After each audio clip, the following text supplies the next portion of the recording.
Tamil Nadu elections లో విజయ్ సంచలనం create చేసిన విషయం అందరికి తెలిసిందే. అయితే ఆ విషయంలో దేశవ్యాప్తంగా ఆయనను అభినందిస్తున్నారు. డెఫినెట్ గా అభినందించాలి. ఎందుకంటే పార్టీ పెట్టిన కేవలం 2 సంవత్సరాలకే 100కు పైగా సీట్లు తెచ్చుకున్న సింగిల్ లార్జెస్ట్ పార్టీ కాబట్టి విజయ్ గారిని అభినందించాలి. కానీ ఈ అసందర్భంగా తెలుగు యువత కొంతమంది పవన్ కళ్యాణ్ గారిని విజయ్ గారితో పోలుస్తున్నారు. ఎందుకు ఆ విధంగా పోలుస్తున్నారు అంటే, పవన్ కళ్యాణ్ గారు కూడా సింగిల్ గా పోటీ చేసి ఇన్ని సీట్లు తెచ్చుకునే దమ్ము లేదా, సీఎం అయ్యే దమ్ము లేదా అని సోషల్ మీడియాలో తెగ ట్రోల్ చేస్తున్నారు. అయితే విషయం ఏంటంటే, విజయ్ గారి మీద వీళ్ళకున్న అతి ప్రేమ కాదు, అభిమానం కాదు. మొన్నటి వరకు కూడా విజయ్ గారిని బ్రహ్మానందం కంటే కూడా ఎక్కువగా ట్రోల్ చేసిన వీళ్ళు ఈరోజు విజయ్ గారికి వీరాభిమానులు అయ్యారు. అయితే పవన్ కళ్యాణ్ గారిని తక్కువ చేయడానికే విజయ్ గారిని కోరుతున్నారు. క్లియర్, పవన్ కళ్యాణ్ గారిని తక్కువ చేసి నీకు దమ్ము లేదా, సింగిల్ గా పోటీ చేయవా అనే విధవలందరికీ నేను కొన్ని ప్రశ్నలు అడుగుతా, మీరు చెప్పండి. పాయింట్ నెంబర్ 1, సింగిల్ గానే పోటీ చేయాలి, పొత్తు పెట్టుకోవద్దు అని ఏడైనా రాజ్యాంగంలో రాసి ఉందా? పొత్తు పెట్టుకుంటే రాజ్యాంగ విరుద్ధమా?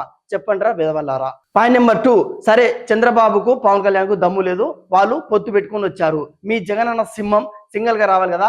ఆ సింహానికి ఏంది 175 స్థానాలు నిలబడితే కేవలం 11 సీట్లు వచ్చినాయి. ఆయనకు మళ్ళీ చరిత్ర ఉంది. ఆయన సీఎం అయిండు, ప్రతిపక్ష నాయకుడు, ఎక్కువ మెజార్టీ తీసుకున్న కడప ఎంపీగా పోటీ చేసిండు.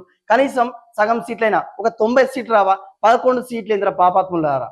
ఈ వైఎస్ఆర్సీపీ కార్యకర్తలు, పేటీఎం గారు ఏం చేస్తున్నారంటే, వైఎస్ఆర్సీపీ బలం చెప్పట్లేదు. గత 5 సంవత్సరాలు కరోనా టైంలో కూడా జగన్ కొన్ని మంచి చేసిండు.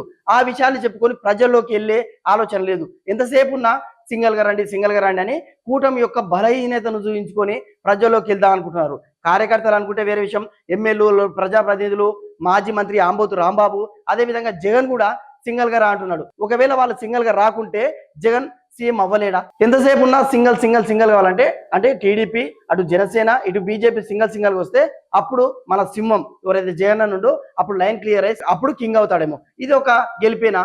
ఇప్పుడు డిఎంకే, అన్నా డిఎంకేలు కూడా కలుస్తాయని ఒక టాపిక్ వస్తుంది. అయినా కూడా ప్రజాస్వామ్యం ఏం చేస్తుందంటే విజయ్నే కావాలని దేశం మొత్తం కోరుకుంటుంది. విజయ్ చాలా సౌమ్యుడు, మంచోడు. 2 సంవత్సరాల పార్టీలో ఒక్కరిని తిట్టలేదు, ఒకరిని తిట్టిపించుకోలేదు. ఈ రోజు తెలంగాణ, ఆంధ్ర ప్రజలు ఎవరైతే పవన్ కళ్యాణ్ గారిని వ్యతిరేకిస్తున్నారో వీళ్ళు విజయ్ గారిని తిట్టే స్థాయికి ఈ విధవల వల్ల రావడం జరుగుతుంది. ఇప్పుడు విజయ్ గారు ఉన్నారు. విజయ్ గారు నానా సంకల్ నాకుతుండు. యాక్చువల్గా ఆయన తిట్టాలని కానీ, ఆయన విమర్శించాలని కానీ మాకు ఎటువంటి ఉద్దేశం లేదు. విజయ్ గారిని ఎవరైతే సింహంతో పోలుస్తున్నారో వాళ్ళకి తెలియాల్సిన విషయం ఏంటంటే, మొత్తం మ్యాజిక్ ఫిగర్ 118 సీట్లు, ఆయనకు వచ్చింది 108 సీట్లు. ఇప్పటికే కాంగ్రెస్ సంకనాకి ఒక 5 సీట్లు తెచ్చుకోడు. ఇప్పుడు బీసీకే పార్టీ సంకనాకి ఇంకొక 2 సీట్లు తెచ్చుకోడు. ఇంకా కూడా 4-5 కావాలి.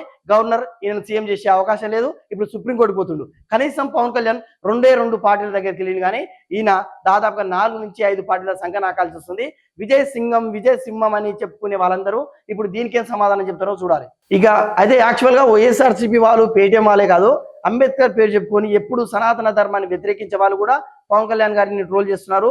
విజయ్ గారి మీద ప్రేమ కాదు, కేవలం పవన్ కళ్యాణ్ గారు ఎప్పుడైతే సనాతన ధర్మానికి స్టాండ్ తీసుకున్నాడో ఆయన మీద కోపంతో విజయ్ గారిని సింహం అంటున్నారు తప్ప పవన్ కళ్యాణ్ గారి మీద కానీ విజయ్ గారి మీద ప్రేమ కాదు. అయితే ఈ విధవల విషయం పక్కన పెడితే ఇప్పుడు తమిళనాడులో ఏం జరగబోతుంది? విజయ్ సీఎం అవుతా అంటే ప్రజాస్వామికంగా అయితే సింగిల్ లార్జెస్ట్ పార్టీ కాబట్టి డెఫినెట్ గా ఆయన సీఎం కావాలి. అదే కొంతమంది నిన్న గాసిప్ ఏం చేశారంటే, డిఎంకే, అన్నా డిఎంకే ప్రతినిధులు ఎవరైతే ఉన్నారో స్టాలిన్, పళనిస్వామి కలిసిన వీడియో వైరల్ చేస్తున్నారు సోషల్ మీడియాలో. అది పాత వీడియో. వాళ్ళిద్దరు కలిసి ప్రభుత్వం ఏర్పాటు చేస్తారేమో. ఇద్దరికి 59-47 106 సీట్లు ఉన్నాయి.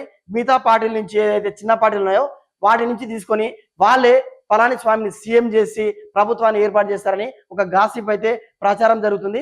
కానీ అన్నా డిఎంకే క్లియర్ గా చెప్పింది వాళ్ళ సోషల్ మీడియా హ్యాండిల్స్ లో, ఇది అప్రజాస్వామికం, మేము జయం, విజయ్కే సీఎం గా అవకాశాలు ఉన్నాయని అటు స్టాలిన్, ఇటు పళనిస్వామి కూడా చెప్పడం జరుగుతుంది.